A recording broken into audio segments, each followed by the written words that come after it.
Assalamualaikum warahmatullahi wabarakatuh. Alhamdulillah, salatu wassalamu ala rasulillah, amma ba'd. Kaum muslimin yang dirahmati Allah subhanahu wa ta'ala, tinggal beberapa hari lagi kita akan bisa membuktikan, sama-sama membuktikan mana yang lebih NKRI, artinya lebih taat kepada pemerintah.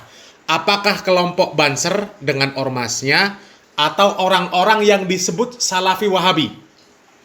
Dan sebenarnya kalau kita cerdas di dalam menilai, sepanjang tahun itu jelas terlihat bahwa Salafilah yang lebih NKRI, yaitu lebih mentaati pemerintah dibandingkan dengan Banser dengan ormasnya. Kalau Salafi, mereka bukan cuma sekedar simbolis saja cinta NKRI-nya, ya. NKRI-nya bukan cuma sebatas koar-koar, cuma pasang simbol, ya, misal bendera, ya, pasang bendera, pasang gambar presiden dan wakil presiden, pasang foto Garuda Pancasila, ditambah nyanyi-nyanyi yalal waton, hubul waton minal iman, ditambah lagi nyanyi-nyanyi lagu kebangsaan. Tapi kelompok yang disebut sebagai Wahabi, selain secara simbolis mereka taat kepada pemerintah, mereka juga secara penerapan hukum, secara aturan pemerintah, mereka taat juga. Sementara yang Banser dan juga ormasnya kebanyakan melanggar. Cuma koar-koarnya saja yang kuat. Dan ini fakta. Ya, nanti kita buktikan. Dan kenapa di sini kami katakan tinggal menunggu beberapa hari lagi kita bisa membuktikan? Karena beberapa hari lagi kita akan masuk kepada bulan yang mulia, bulan Ramadan. Dan mudah-mudahan Allah subhanahu wa ta'ala memanjangkan umur kita sehingga kita bisa bertemu dengan bulan suci Ramadan dan bisa mengisi bulan Ramadan dengan perkara-perkara yang dapat meningkatkan ketakwaan kita kepada Allah subhanahu wa ta'ala, ya. Dan Menteri Agama, ini Menteri Agama yang jelas-jelas kita semua tahu Menteri Agama itu berada di pihak mana. Jelas-jelas bukan Salafi Wahabi. Menteri Agama di dalam menyambut bulan suci Ramadan ini kembali mengingatkan kaum muslimin tentang pengaturan pengeras suara alias TOA. Dan sebenarnya ini bukan cuma aturan tahunan saja yang cuma berlaku di bulan suci Ramadan saja. Tapi sebenarnya ini berlaku setiap hari. Karena toleransi itu setiap hari, bukan cuma toleransi di bulan suci Ramadan saja. Setiap hari toleransi itu. Tapi kebetulan kalau Ramadan, ini kan momen yang paling banyak toa berbunyi. Sehingga ini momen yang pas kalau mau adu-aduan mana yang taat kepada aturan pemerintah, apakah Salafi, apa NU, ya. Karena di momen Ramadan ini Menteri Agama kembali mengingatkan tentang aturan penggunaan TOA alias pengeras suara masjid, ya. Coba kita simak dulu beritanya kaum muslimin. Kementerian Agama merilis aturan mengenai penggunaan pengeras suara masjid selama bulan suci Ramadan, di mana saat pelaksanaan salat tarawih dan tadarus hanya boleh menggunakan pengeras suara dalam saja. Bagaimana tanggapan masjid mengenai aturan tersebut? Kita sudah bergabung dengan Difaul Haq di Masjid Sunda Kelapa Jakarta dan Danita Riyadini di Masjid Kauman Yogyakarta. Nah kaum muslimin, ini berita baru kaum muslimin dari channel TV One. Dan kalau melihat pemberitahuan YouTube, ini baru diposting 7 jam yang lalu. Dan yang kurang puas silakan cek sendiri di channel TV One, ya. Menteri Agama kembali merilis aturan tentang penggunaan pengeras suara supaya ketika sholat tarawih dan tadarusan hanya menggunakan pengeras suara dalam. Dan sebenarnya ini aturan yang sudah dikeluarkan oleh Menteri Agama sejak bertahun-tahun yang lalu. Dan aturan ini dikeluarkan dengan asas toleransi. Dan sebenarnya dari dulu juga sudah terbukti bahwa masjid-masjid yang dikelola oleh orang-orang Salafilah, ya, yang disebut Wahabi, yang tertib dengan aturan itu, taat dengan aturan itu. Kalau masjid yang dikelola oleh kelompok ormas Banser, halah, ya, tahu sendirilah kita. Tadarusan pakai speaker luar sampai tengah malam, bahkan kadang sampai lewat tengah malam. Nanti jauh sebelum waktu subuh, bisa 3 jam, 2 jam sebelum waktu subuh, sudah ada yang teriak-teriak membangunkan orang untuk sahur ya. Teriak-teriak pakai toa. Bangun. Sahur, sahur, sahur, sahur, sahur, sahur, sahur, jam 3, buka, ayo, cepat. Sahur, sahur, sahur, sahur, sahur. Sahur! Sahur! Ayo. Bangun. Ayo, bangun. Jam 3. Cepat. Bangun, cepat. Ayo, jam 3. Ibu bapak kami ya semuanya, ayo kawan, seluruhnya. Kaum muslimin dan muslimat, waktu insya 4:52 menit waktu Indonesia Barat. Ayo cepat bangun. Sahur.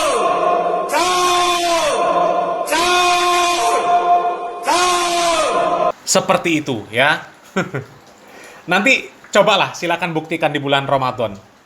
Mana yang lebih taat sama pemerintah ya. Kalau sekarang nggak usah dulu lah. Nggak usah dibuktikan dulu. Meskipun sekarang juga sudah bisa dibuktikan sebenarnya ya. Sholat jahar mereka pakai toa luar. Nanti setelah sholat, zikir berjamaahnya pakai toa luar. Bahkan suaranya sampai kedengeran dari jarak 1 kilometer, bayangkan. Dan itu bukan cuma 1-2 masjid, banyak masjid yang seperti itu. Bisa dibuktikan. Ya. Kadang 1 jam sebelum maghrib, 1 jam sebelum subuh, banyak masjid-masjid yang sudah muter murotal. Dan itu semuanya bukan salafi pengelolanya. Bukan orang-orang wahabi. Kalau di masjid-masjid yang dikelola oleh salafi atau yang disebut wahabi, toanya cuma dipakai untuk azan, kemudian iqomat. Ya. Kalau sholat cuma pakai pengeras suara dalam. Kalau tadarusan, ya mereka baca masing-masing. Tertib. 10 orang baca masing-masing, nggak giliran. Nggak giliran, satu orang teruskan. Nggak. Mereka baca sendiri-sendiri dengan suara yang lembut, cukup didengar oleh diri sendiri. Jadi masing-masing mengkhatamkan Al-Quran. Beda dengan yang tadarusan pakai toa, yang suaranya kenceng sampai kedengaran di mana-mana.